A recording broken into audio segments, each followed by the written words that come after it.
No need to whine, it's Whinypaluza. Have some wine and join us on the Whinypaluza podcast with Rebecca Greene. Welcome to the Whinypaluza podcast. I'm your host, Rebecca Greene. I'm a wife, mother of three, and licensed clinical social worker. I also have 3 fur babies at home too. My passion has always been to help children and their families.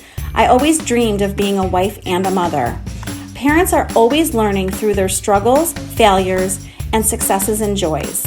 I am no stranger to this wild ride of parenting, and I know behind every great parent lies a team of supportive friends and family. I want to be part of your support system. I want you to know that you are not alone. We are in this parenting world together. Join me every week for insightful discussions with experts on parenting and marriage, as well as other parents who have found the secret to successes in parenthood. You'll learn tips and tricks to make life with your family better than ever. I hope you will follow along with me while we dive into what it takes to achieve a happy family.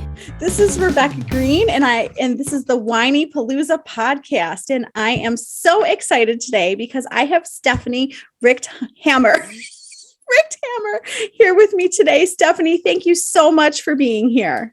Thank you so much for having me. I'm so excited to be here. I just love talking to you, and I know this is going to be an awesome conversation. Stephanie is like such a fascinating, wonderful woman. She's a wellness, life, and support coach, certified in health and life coaching. She empowers women to prioritize themselves. Too often, we ignore our own stress or pain to make it all good for those around us. Our wellness is as important as our families. In fact, without our wellness, we cannot be all the things for them. She specializes in creating an individual and unique path for each client. Together, she creates a realistic and attainable journey to everyone's goals and dreams that she works with. With proven techniques and tools, her clients have a stronger sense of self-worth, enabling them to attain their wellness dreams. I mean, that sounds amazing to me. Sign me up. So let's start. Let's start at the beginning. Okay. Let's find out what inspired you to become a wellness, life, and support coach. So it's a long story, and I will make it super short. Essentially, when I was in my early 30s, I felt a little yucky. And fast forward, I was hospitalized for a week because my intestines ruptured. Oh my gosh. I was in sepsis, and my son was 3. And wow.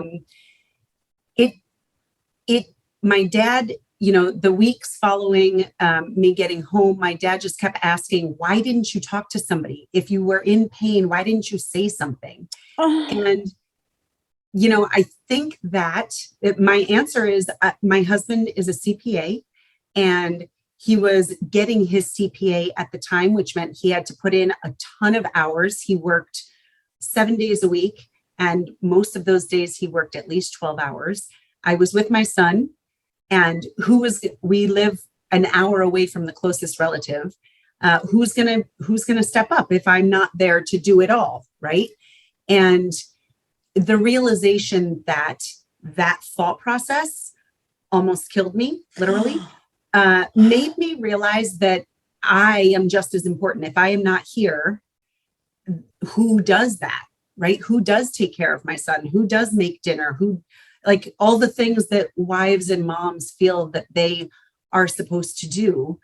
And we do, and to some degree we want to do, but the reality is we cannot do it all. And so with that in mind, it was me searching for support and guidance as to how to figure out how to not have my intestines rupture again.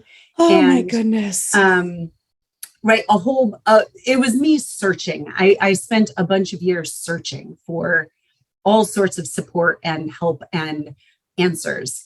And I thought that I would become a nutritionist. Maybe the answer was to find out, if if it had all to do with nutrition, maybe I needed to, look into schools with that. But my body is so individual, and I want to state so is everybody else's. But because my body is so individual, what fits the little block that says people, if you're keto, I think it's high fat, low carbs or something. Right. And that works for some people. And if you are, I can't even think of all the other diets, but any nutrition program works for an individual, but any one does not work for everybody. Right. And so everything I looked at just rubbed me the wrong way. And while searching for nutritionist programs, I discovered coaching. And the program gave me both health and life coaching. And that was my whole new world. And then as I coached a few women, I realized that health coaching is necessary. But if you are not looking at life and all the pieces that go into who you are and why you are who you are, and why you make the choices you make, you're actually not going to be able to shift your health to a sustainable long-term way. Well, I mean, that is an amazing answer. Not what I expected at all. I'm so glad you're okay. Holy cow. And, not for nothing, but you're not alone.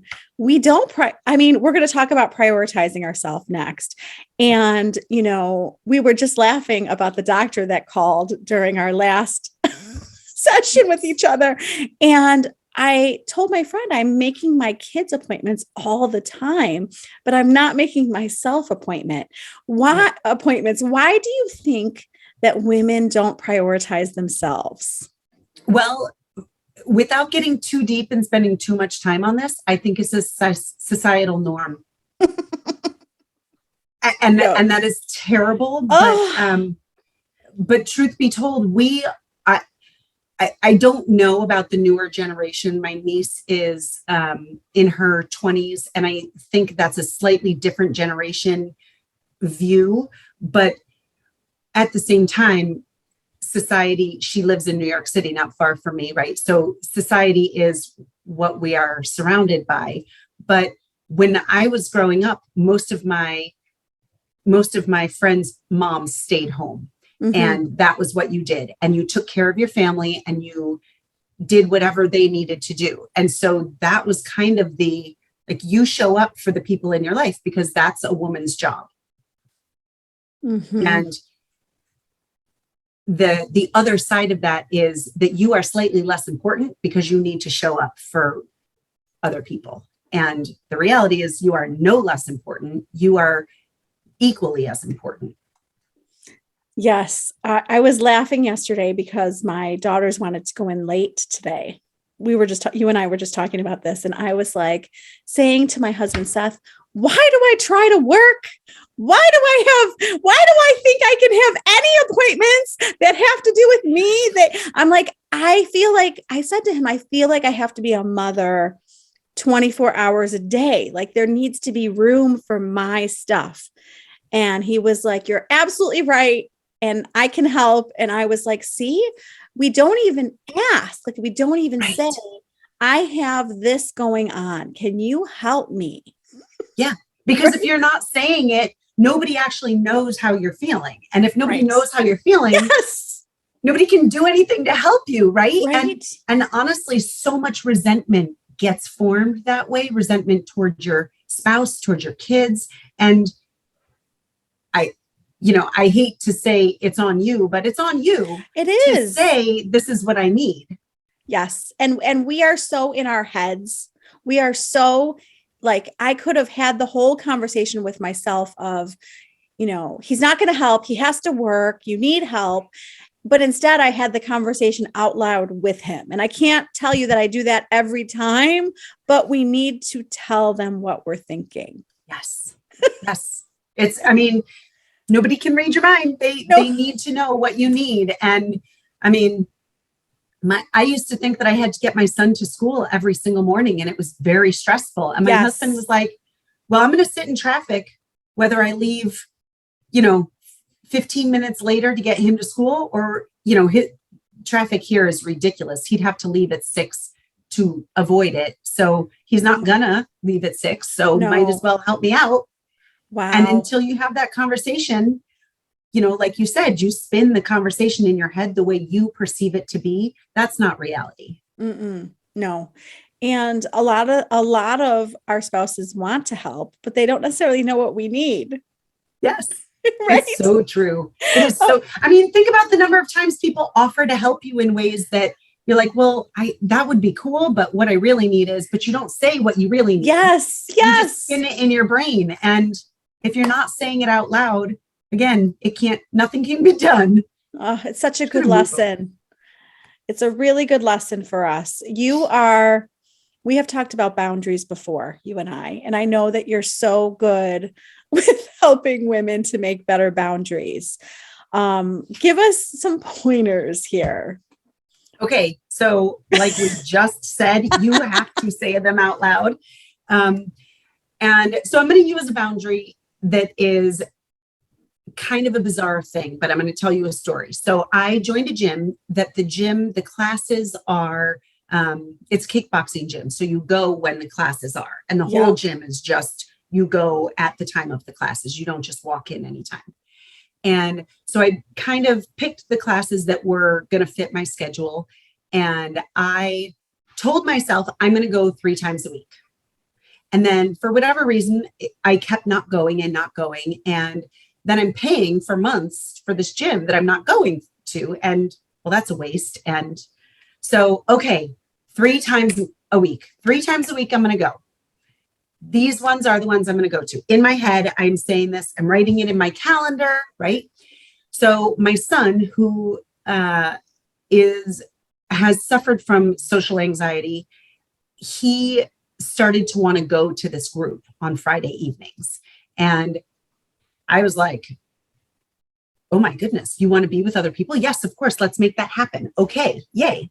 And what I realized was when he said, hey, Mom, can you take me there at 4:00? My class started at 4. And so I wasn't going to the gym. There's a reason for this whole story. But I started realizing I was perpetuating my not going to the gym because he wanted something.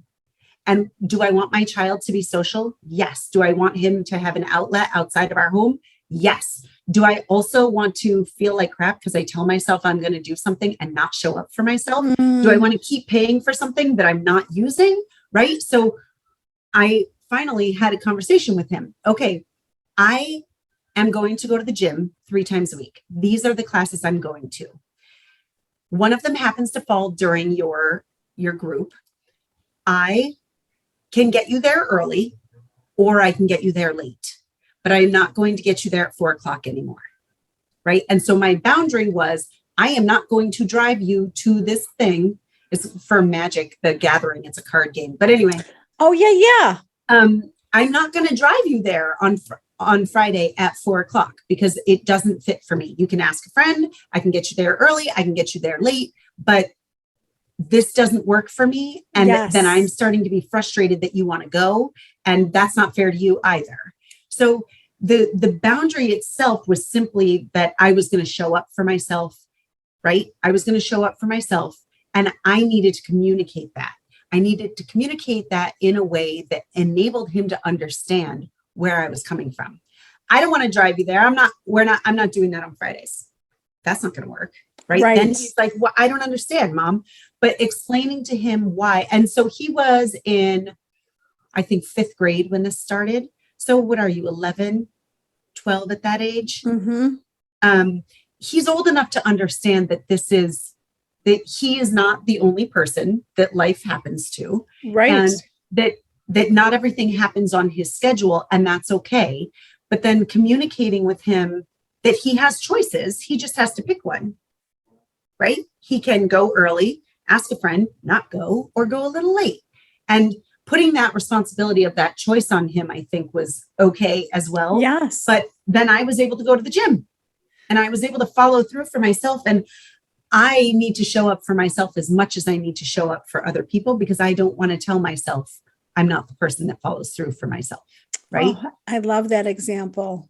That is a perfect example. And I love that we also want to show our kids that it's important to take care of themselves. And if they don't see us take care of ourselves, then why are they going to do it for themselves?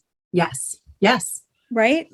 And you were doing a good thing for yourself. You were going to the gym. It's not like I was going to the bar, which if that also, I want to say, if you don't have a problem with drinking, but you want to go and meet friends, that's okay too. Like I happen to be doing something that was really important for me for my health. But if it's a social thing for you and you need that, that is no less important, right? Right. Especially right now. But the Right. social aspect of what we all need, that's okay to say you need that too. You just have to communicate it and give options, have them understand. And I think with boundaries, the follow through is one of the hardest things to do because it's easy to let it go. It like, all right, I know it's really important to you. And he was struggling at school this week. So I want him to have that social time, right? That once you let that go, you teach them that not respecting your boundaries is okay. And you are teaching them how to treat you. Yes. So if you're not holding strong to your boundaries, first you're teaching them it's okay to walk all over you, but also you're teaching them that maybe their boundaries aren't that important either. Yes. Oh, so true. Such a good point. My girlfriend had said that her child asked something of her today, and she was like, I have a dentist appointment. Like, you have to figure it out. I'm busy. And I love that she can just say no like that. And I know that sounds so easy to certain people, but I would be like, oh my gosh, my child needs something and I have a dentist appointment. What am I going to do? Now, mind you, there are other people who can help our kids, right? It doesn't have to be us. But I just love that she showed me through that example that it's okay to tell your kid, no, I have something. I can't do that. It's also, think of it this way. You're giving your child problem solving skills. If you can't fix it for them and they are always used to you fixing it for them, how do they figure it out on their own? Right. And so that in and of itself is a whole thing with parenting, which I'm not a parenting coach. I am not a right. No, you're right. But it just as a mom, you start to recognize little things that you want your children to be able to cope on their own without you. And it's those little things. My sister's son used to forget his lunch all the time, and he'd call her from school. You know, he'd go to the office, Mom, I forgot. And it was like the span of 2 weeks, she dropped off lunches 5 times. And she was like, she called me. She's like, do I bring him his lunch? You're so much better at this. And I have always been a like fine line kind of person, but I was like, I don't have a child that's in 5th grade at the time. I don't have a child that's in 5th grade that keeps forgetting his lunch, but I would say no. She's like, well, what's that? How's he going to eat? I'm like, well, maybe he won't today. And then he'll figure out that he won't forget his lunch next time. She's like, oh my goodness, am I really going to do this? It's like, I don't know, but she didn't bring him his lunch, and it broke a little piece of her. But then he started saying, Mom, is my lunch set out? Like, he was asking for it because he didn't want to be hungry. Oh my gosh. So little pieces of, they're not going to die if they don't eat lunch, right? They might be off that day, and that's unfortunate. But on the other side of it, if they know they're going to be off, they figure out how to not be off, and you can talk them through that. Right. But that boundary for yourself of saying I can't, I have a dentist appointment and I'm sorry. And normally I would, but this is important for me. Right. We have to take care of ourselves too. 100%. 100%. Oh my gosh. Well, in taking care of ourselves, you work on so many different goals with women. Can you tell us some of the goals that you work on?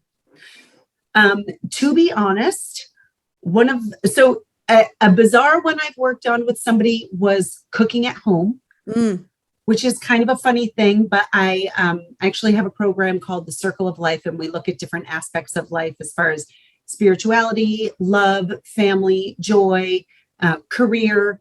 But I added home cooking because I found that cooking at home has to do with how much you're spending. It has to do with what you're actually consuming. If somebody is like yo-yo dieting, then cooking at home becomes an importance of a different capacity than finances, right? So it was enough of a thing that I was like, all right, I'm seeing this with women. And it's, again, cooking at home becomes a boundary of your kids ordering or your kids determining what you're eating most of the time. Yeah. Versus you saying this is what's for dinner, or asking your children and creating a meal for one of multiple, which is sometimes not awesome, but the thing that I coach most on in the last year is fun and joy. Oh my goodness. Yes. That sounds spot on to me, that we're not having enough fun and joy in our life. And that I actually have had 2 clients that cannot remember what they would do for fun. Like, okay, what would be fun for you? Well, I used to do this, but you can't do that anymore. Well, what else would you do? I don't know. Oh. And I mean, that we have been so muted in our social interactions and so lifted in the anxiety and stress that we can't, see the other side of where we would find that fun and joy. It's a lot to what society is showing us. And I'm not usually a bashing of society person, but lately it just is high stress, high anxiety. And so finding the little things in life that can make you smile and be joyful, whether it's a book and a podcast or going on a trip. Yes. Right? And you feel so out of balance when it's all work all the time. Yes. We need, and I do have a girlfriend who has taught me to put pockets of fun into my day. Right. But yep. I thought that from the time I woke up till the time I went to bed, I had to work all day. Yeah. Well, again, we were taught that, right? Like there is a level of these are the hours that we work. Yes. And we have fun on the weekends. Like if you can fit it in with all the other stuff in life, then you do that on the weekend. Yeah. Well, between the house and the kids and the job, and it's a lot to keep up with. Yeah, it certainly is. But we can take a time out and have some fun. I like that goal. Yes. Yeah. That's awesome. Well, you're teaching people about cooking more at home, finding more joy, and you're empowering women. And empowerment is one of my favorite words. So give the women listening a tip to be more empowered. Oh, well, I think, that's a deeper question. My brain goes way deeper. I'm trying. You're like, there's so much I could say about this. Right. I think the biggest thing about being empowered is knowing you are worthy. Mm. And, put it in this perspective. When my husband was getting life insurance, he got life insurance on me. And at the time I was a stay-at-home mom. I didn't work. And I said, why do you need life insurance on me? Mm. Like, you're the one that supports our family with the income. And he said, but if something happened to you, you do everything else. And so if you can recognize that whether you work or you don't, or you have children or you don't, your worth is here because you are here, and understanding that and being a woman, right? Like the superwoman stance, like you are worthy of anything and everything. And that is really where empowerment comes in, and looking at what does somebody else want and what do you want, and understanding it's the same. It comes at the same level. Yeah. And I would say that the women that I have talked to, especially if they're not working outside of the home, they do not see how valuable they are. I see how valuable they are. I see it. Yes. But I wish that they could see it. Well, and it's heartbreaking. I mean, that is how my worth at the time when I was hospitalized, my worth was so low in my own perception that being in pain and all the things that went on with me in those couple months weren't even worthy of talking about with anybody. Oh. Right. And just that, I mean, because I'm a stay-at-home mom and my 3-year-old needs me there. Well, what's the other side of that? Yeah. Right. That's the other side of that is terrible, because the other side is I'm not there. And so I think, especially for stay-at-home moms, I think that self-worth component of being empowered and recognize that what you are doing, only you can do that. Only you can raise your children the way you are going to want to raise them. And you teach them all the bits and pieces of being home and doing the things. And the important things in life is your family. If you are choosing to be a stay-at-home mom, then you are teaching your children that that is what's important. And if that's important, then so are you, because you have to be there to teach them. 100%. Yes. I was laughing yesterday on our walk. We walk our dog every day. And I said to my husband, you didn't know that 15 years later, it would still be all about the kids, did you? Because 15 years ago, I begged him to stay home with our children. And I'm like, I loved my job, but I was like, I really want to stay home with them. Well, 15 years later, here I am saying it's all about the kids. It is. It's all good. I value it. And I'm happy that I get to be home with them. You have helped so many women reach their goals. And I'm wondering if you have seen keys to success with the women who achieve their goals versus maybe someone who doesn't. I believe you have to want it. I mean, it comes, it's literally as simple as that. It's like having the knowledge, right? Reading a book and learning all this stuff, but without wanting it enough to make a change, it doesn't matter how much knowledge you have. So you think it's wanting it and wanting to make it happen? Yes. So I think there is a point at which somebody realizes that they want change in their life, and they start to search for ways to do it. And I had a client whose family pushed them to work with me. And she came to all the meetings.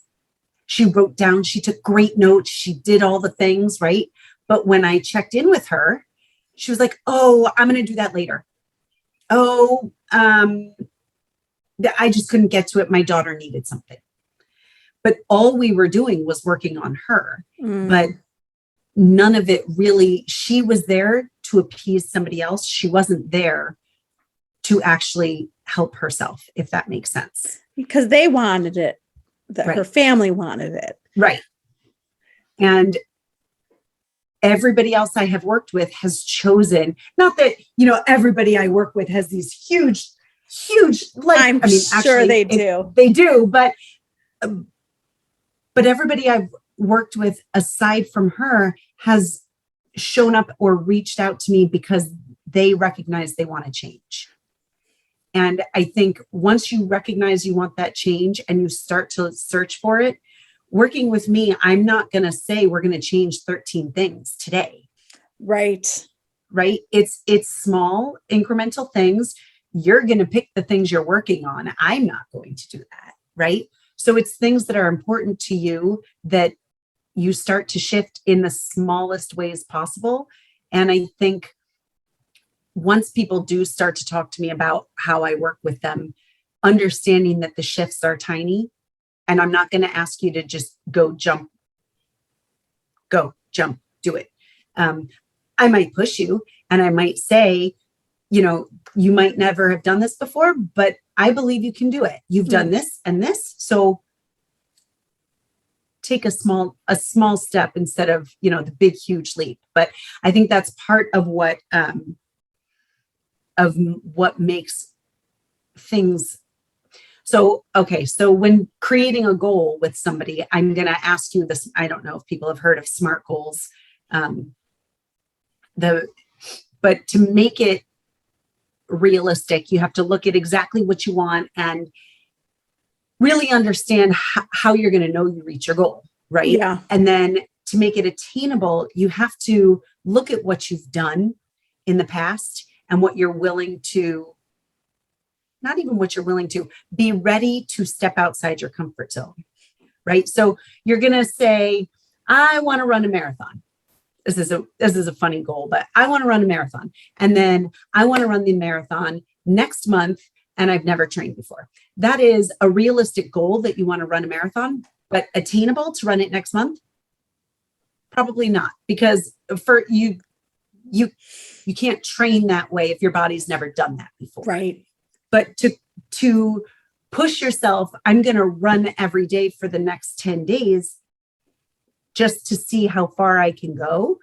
Maybe that is a more attainable goal as far as reaching your bigger goal of running a marathon than by next month.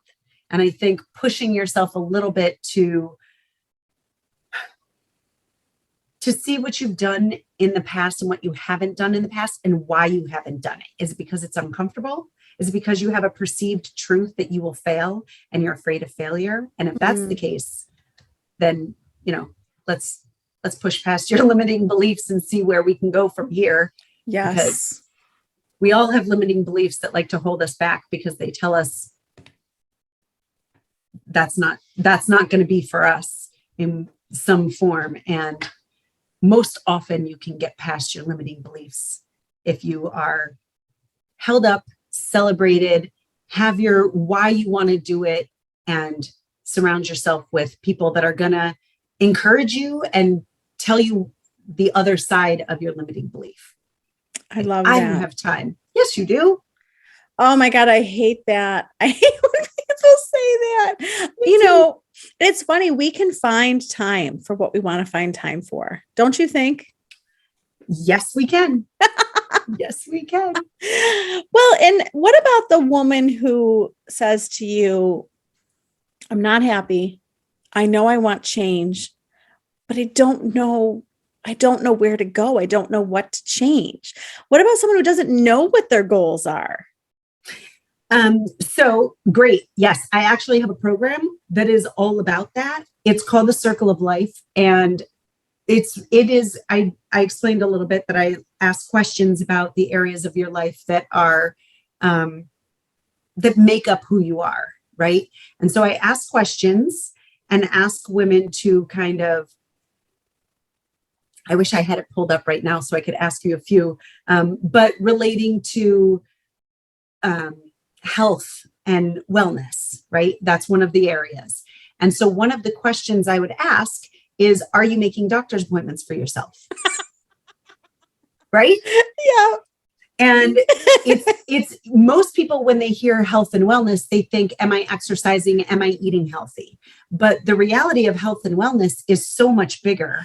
Are you taking time to breathe? Are you taking time for self-care? Are you making doctor's appointments? Are you eating healthy? Right? That's part of it, but it's not the whole. And so after asking questions for each area, she will rate them. And then we will go back and say, okay, so you rated spirituality a 3 and you rated health and wellness a 7. I'm going to think that we want to look at health, at spirituality as a place where you are feeling low and needing some nurturing. And so we would go into that area that they feel the lowest. Oh, I love this. Sounds like such a good program.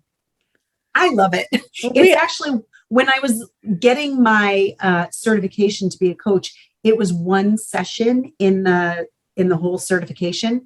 And I developed my coaching around it, because for me, it was so powerful to recognize that we are more than moms. We are more than, a wife.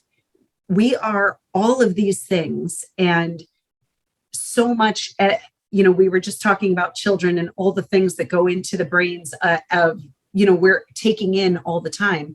And if you don't stop and consider all the pieces that make up who you are, you get lost. Yes. It's making me think of the word balance. That's, I'm picturing the wheel of balance is what I'm picturing. Yes. We all want to be balanced in our life.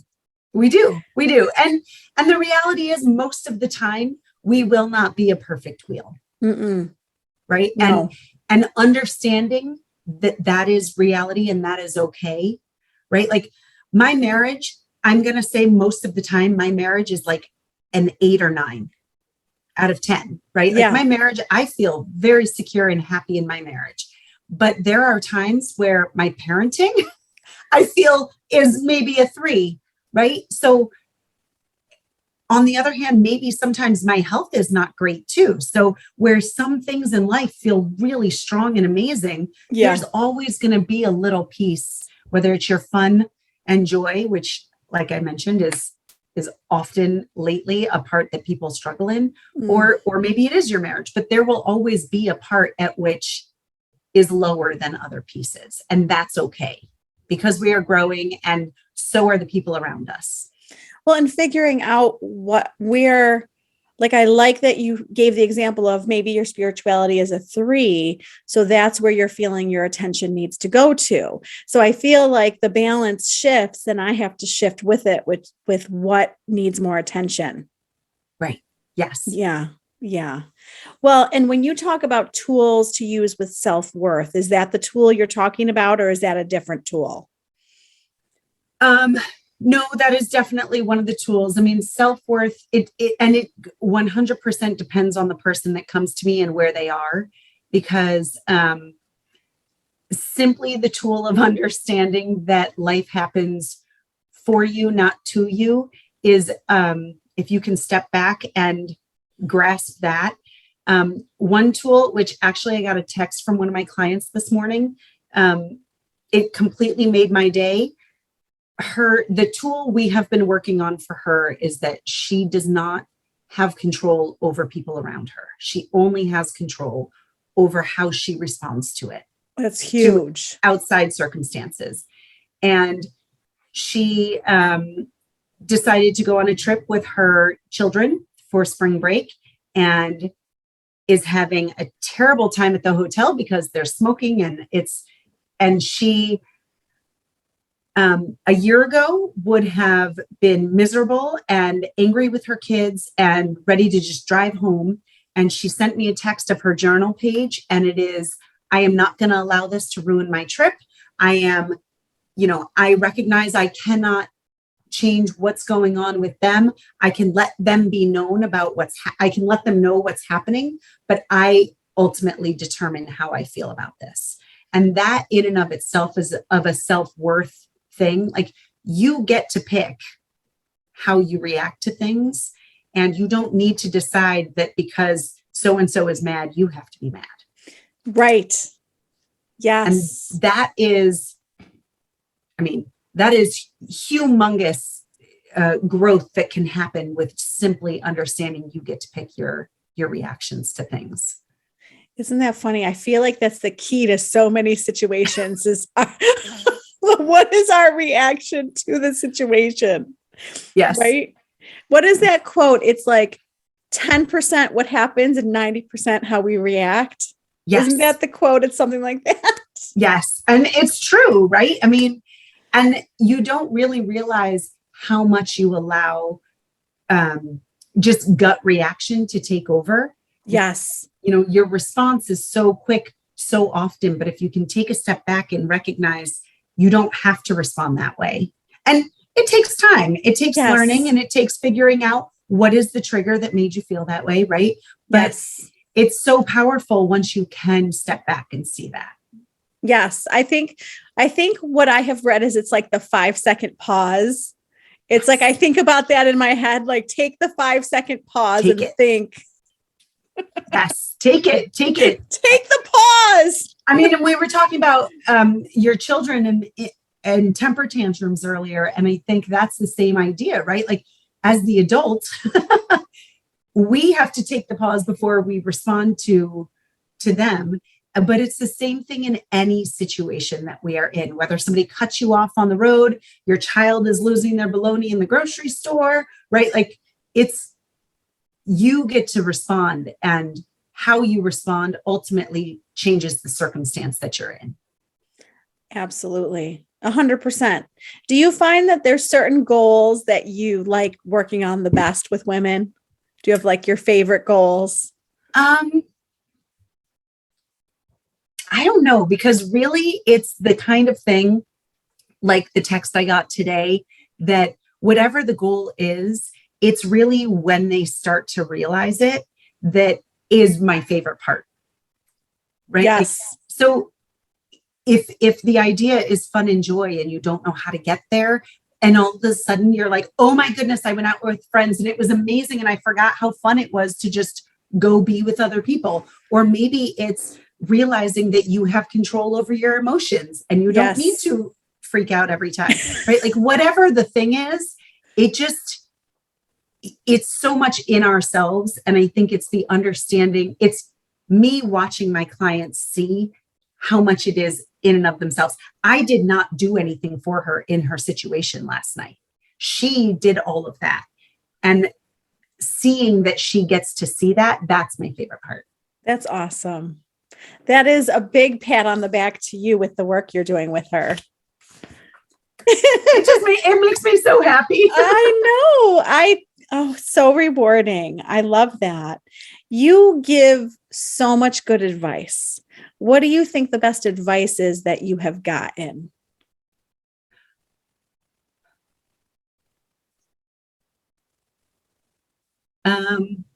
In life, in business.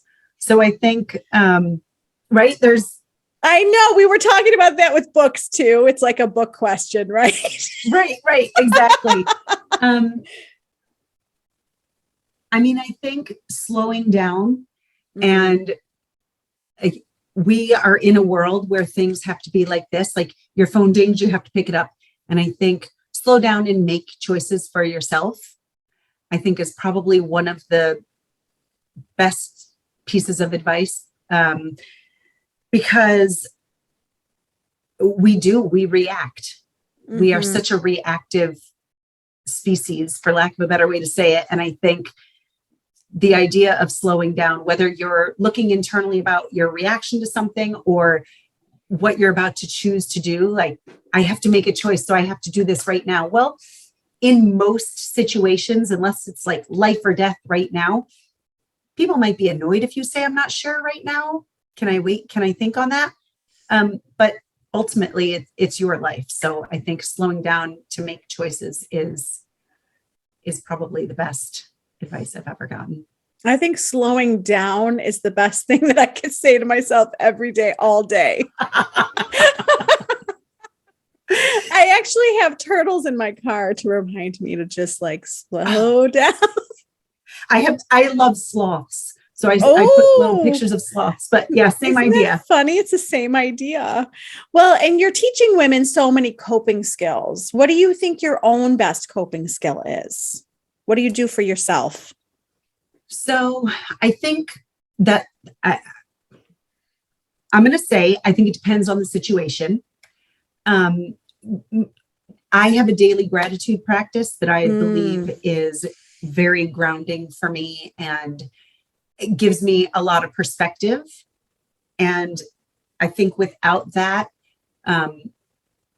I mean, I have worked with women who, when I ask them to start a gratitude practice, or if they're willing to start a gratitude practice, they cannot think of one thing they are thankful for in their life. Oh my goodness. Which in reality, there is so much, but when you can't see it, you can't appreciate it. And I think that is very grounding for me, to be able to see every single day exactly what I have.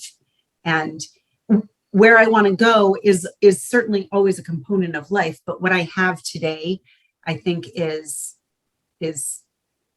probably my biggest. But I think understanding that sometimes a coping thing is just being with my family. Yes. Right. Like simply just being, not trying to plan something, not, just being, existing. I know. And human beings, not human doings. That's what I tell myself. Yes. Well, I love that. I've never heard that before, but that is spectacular. Yes. My message to myself. Well, I'm just being, I think we forget, like you said, you have to work, you have to do this. And no, you don't. You get to pick. Yes. And I think just being sometimes is probably, for me, a coping mechanism. I love it. What else do you want to share that I didn't think to ask you? Anything else? I don't know. If you're a woman and you're listening to this, you are worthy. I mean, I already said that, but I feel like that cannot be said enough. And I think that's I love it. So tell everyone where to find you. Okay. So I am on Facebook as my name, but my group for my coaching is Empowering You with Stef. And I have Instagram, but I'm trying to learn it. So, I understand. I really do. I'm one of my coaches is like, all right, if you want to learn it, then put yourself in it, which is exactly what I would say to somebody, right? Like step outside your boundaries, your comfort zone and try it. So I'm trying, but you can see me on Instagram, but Empowering You with Stef is where I spend a lot of my time on Facebook. And I do have StefRichthammer.com is my website. And that's pretty much where I am. Well, I can't thank you enough. We got to spend hours together today, and I just have loved every minute of it.